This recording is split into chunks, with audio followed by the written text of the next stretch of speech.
अस्सलाम वालेकुम। Suppose that कि इस पॉइंट पे है, ये हमारा ए है, ये हमारा बी है और ये सी है। सपोज दैट अगर हम यहाँ पे थीटा रख दिया, थीटा हम यहाँ पे रख दिया, यहाँ पे रख दिया, तो इस थीटा के अकॉर्डिंग ये हमारा क्या हो गया, बी हो गया और ये हमारा पी हो गया, ठीक है। लेकिन अगर हम यहाँ पे क्या करते हैं, फाई रख दें, फाई ऐसे नहीं होता है, हाँ, यहाँ पे अगर हम फाई रख देते हैं तो इस फाई के लिए हमारा ये जो पॉइंट होगा ये हमारा बी हो जाएगा और ये हमारा पी हो जाएगा। उम्मीद करते हैं कि क्वेश्चन समझ में आया होगा। अब हम फिर से समझते हैं, ठीक है। एक और फिगर बनाते हैं, ठीक है। क्वेश्चन अगर नहीं समझ में आ रहा, क्वेश्चन इसमें कुछ है नहीं, यहाँ पे पी है, ये क्यू है और ये आर है।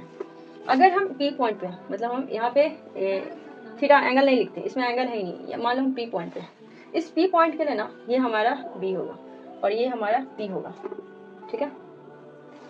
90 डिग्री का कोई लोचा होता नहीं। लेकिन अगर हम पी पॉइंट पे नहीं, अगर हमको एंगल, लेकिन हमें साइन पी नहीं निकालने के लिए बोला, हमें साइन आर निकालने के लिए बोल दिया, हमें क्या निकालने के लिए बोल दिया, साइन आर। तब हम इस पॉइंट पे आ गए।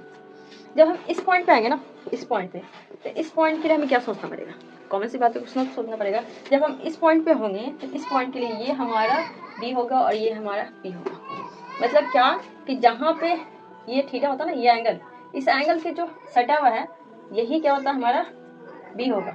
ये क्या हमारा बी होगा, मतलब इस पॉइंट पे है तो ये लाइन इससे सटा हुआ है, ये तो एच है, ये फिक्स है, ये इस फिगर में लो या इसमें लो, एच 90 के सामने वाला हमेशा एच फिक्स रहता है, मतलब ये फिक्स है। अब हमारा अगर इस पॉइंट पे अगर मेरा एंगल है, इस पॉइंट के सटा हुआ ये लाइन है, तो ये हमारा क्या हो गया, बी हो गया। अगर हम इस पॉइंट पे हैं यहाँ पे, तो इस पॉइंट का जो सटा हुआ लाइन है ना, एच के बगल वाला ये लाइन, ये हमारा क्या हो जाएगा, इस पॉइंट के लिए ये हमारा बी हो जाएगा और इस पॉइंट के लिए ये वाला बी हो गया, तो ये बच्चा क्या हो गया, ये पी हो गया।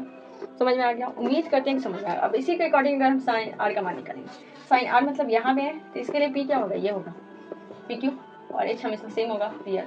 लेकिन अगर हम कॉस पी निकालेंगे तो, मतलब कॉस पी मतलब इस पॉइंट पे है, इस पॉइंट के लिए जो हमारा बी होगा ये होगा, कॉस पी में बी बाई एच होता है, तो हमारा बी क्या होगा, पी क्यू और ये पी आर होगा।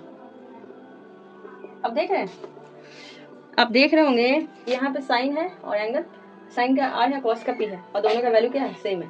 मतलब अपोजिट अगर एंगल लेंगे, अलग अलग एंगल लेंगे तो वैल्यू क्या हो जाएगा, सेम हो जाएगा। और आज का कॉन्सेप्ट यही था, क्योंकि बहुत सारे बच्चों को ये कॉन्सेप्ट ही नहीं समझ में आता। सबसे बेसिक चीज़ ये है, जिसको ये चीज़ कॉन्सेप्ट समझ में नहीं आया, समझ लो इसको ट्रिगर समझ ही में नहीं आया, फिर वो कितना भी इजी क्वेश्चन रहेगा उसको सॉल्व नहीं कर सकता। अगर सपोज दैट सॉल्व भी कर देगा ना, उसको डाउट बना रहेगा कि मेरा क्वेश्चन सॉल्व हुआ या नहीं, सही बनाए थे या नहीं। तो प्लीज़ कॉन्सेप्ट क्लियर कर लीजिए, सबसे बेसिक पॉइंट ये है। और इसको जो नहीं समझा उसका ट्रिगर तो हैंडल नहीं हो पाएगा। बाकी अगर क्वेश्चन का डाउट क्लियर हो गया होगा तो कमेंट में ज़रूर लिखना यस।